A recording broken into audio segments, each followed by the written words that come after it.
Overlord. Wolfenstein. But it is a Wolfenstein. Someone take a guess what movie's playing in the background. Comment in the comment section down below. Bet you never get it. Not in time, at least. Pros and cons of this movie. Haven't seen it since it came out. Cons, first, pros, second. Second act is kind of boring. They overuse this woman that, served a minor purpose that could have been like 15 minutes. And they extend it for so long. It feels like a goddamn hour. She offers them shelter temporarily, and it goes on forever. And I understand it leads them to this Nazi guy who's like the villain of the movie.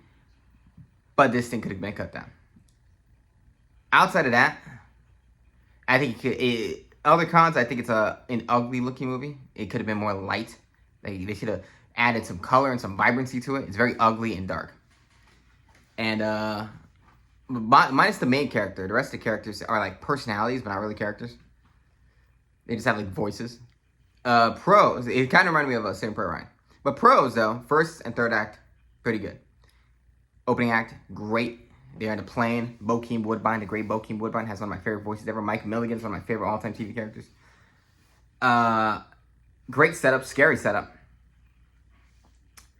Them flying into France, and they're all getting shot at, and that's so epic. It's a great setup. And horrifying, the idea of a draft. This guy's like, I was cutting my grass, now I'm in a war. It's terrible that it used to exist. And it might exist again when World War III is coming. Third act is very action-packed. It feels like a video game. This could be a video game. It looks like Wolfenstein. Nazis experimenting. It's basically a horror movie, but it's not scary, but it still has a lot of good horror gore and horror elements to it. Big fan of that.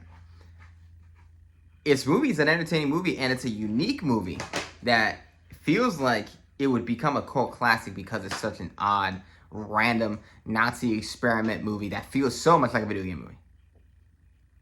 I wish it looked nicer. I wish it looked more video gaming because it's so dark and ugly looking. Putting the cons.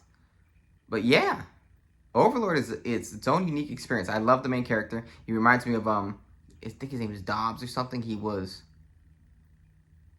Andrew Garfield's character from Hacksaw Ridge, where he's like very almost pacifist, and he has his own arc in the movie that I kind of like.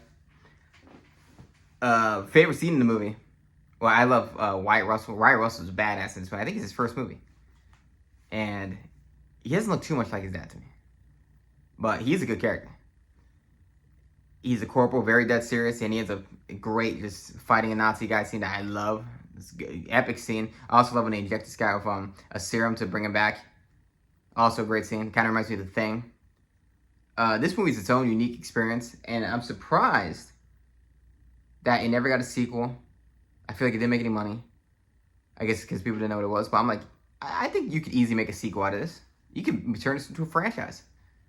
Anyways, 3 out of 5. It could have been more polished up. It's still a good movie. I think in the hands of a better director, better cinematographer, it could have looked a lot better. It would bring it up to a 4. But it's really ugly and a boring second act. But yeah, Overlord. Hope if you haven't heard about it, you heard about it from me. Go watch it. It's its own unique experience. And someone guess what movie this is.